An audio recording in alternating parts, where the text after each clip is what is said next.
นี่แหละวิชาชีพคนพวกเจ้าเอ้ยทุกเนี่ยปลามองฮะนะโนดส้มต่ำส้มธรรมชาตินะ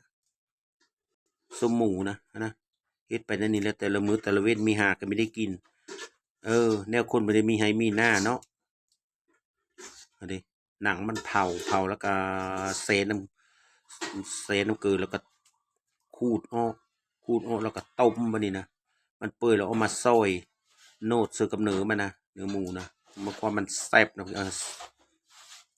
าได้เลยซะอันนี้แล้วคนก็พากันโพยเว้าไปเรื่องนั้นสู้พ่อแม่เพิ่นก็ไปปะล่ะเห็นแล้วซะฮะบืนหาคันเพื่อคันมันเนาะแต่ข้าวโพเขาก็บืนเลี้ยงเฮาแม่นพระดำพอดีบัดนี้ก็บืนเลี้ยงหลานเห็นได้เลยซะเอาดิสมนะฮ้อนอันนี้แหละฮ้อนอันนั้นฮ้อผู้ไทยไม่ได้มันแตะฮ้อแบบผู้ลาวเอาเบิดเตาะมัดคือกันก็งามเด้งามเรียบร้อยได้แนวนี้นะเนาะสู้อืมมันเป็นแนวนั้นล่ะเสือเอ้ยอันนั้นปลาฮ้อผู้ไทยมันไปฮ้อแบบธรรมชาติ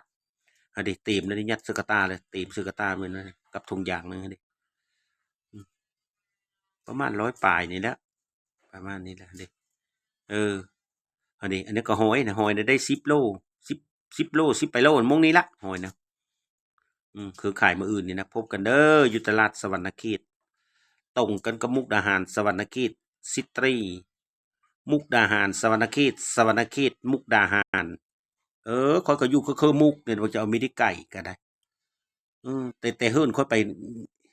ริมคลองริมโขงนี่ก็บ่ฮอดก็ฮอดกิโลซั้นนะบ่ฮอดดอกคืออยู่ความไฟแดงละแม่นอันเดะก็ผักเกษตรนี่4แนวหั้นเดะ